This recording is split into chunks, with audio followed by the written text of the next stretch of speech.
राम उस लाशों से भरी बेसमेंट की तरफ धीरे धीरे बढ़ने लगा। अब राम को डर लगने लगा था, क्योंकि अब राम कई लाशों के बीचों बीच अकेले खड़ा था।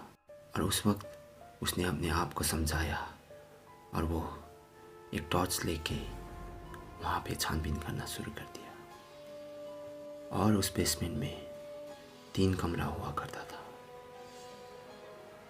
और उस पहले वाले कमरे में आज ही मरा डेड बॉडियों को रखा जाता था। और राम को अब उसी कमरे में जाना था, क्योंकि आवाज़ उसी कमरे की तरफ से आया था। और जैसे जैसे वो आगे बढ़ रहा था, उसकी शरीर अपने आप ठंडे पड़ रहा था, मानो जैसे कि कोई पीछे से उसकी बदन पे फूंक मार रहा हो। अब राम ने धीरे धीरे करके सब जगह देख लिया, लेकिन कहीं पे भी कांच टूटने का नाम निशान नहीं था। अब उसने मन ही मन सोचा कि सुबह आके देखूंगा। और जैसे ही वो वहाँ से निकलने वाला था, तभी राम को एक चीज दिखा कि अब एक डेड बॉडी का बक्सा खुला है। लेकिन उसने सोचा कि काम करने वालों ने एक बक्सा पे ताला डालना भूल गया होगा, और इसीलिए वो उस बक्से को बंद करने के लिए आगे बढ़ने लगा। लेकिन जैसे ही उसने उस बक्से के अंदर देखा, तो वहाँ से डेड बॉडी गायब था। और राम जैसे ही कुछ सोच पाता, उसके पहले उसे एक लड़की का हंसी सुनाई देने लगा।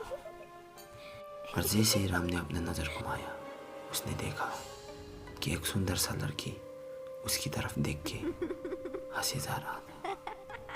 और जैसे ही वो कुछ बोल पाता, उसके पहले उसे एक विजन दिखा। एक तेज ट्रक उस लड़की को कुचल के चला गया, और वो लड़की वहाँ पे दर्द के मारे चिल्ला रहा था।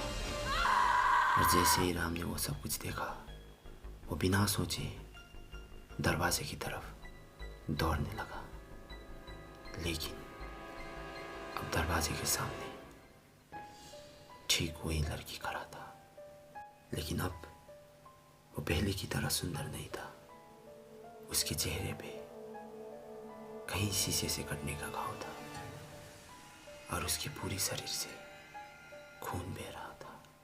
और वो राम को देखकर और जोर जोर से हंसे जा रहा था।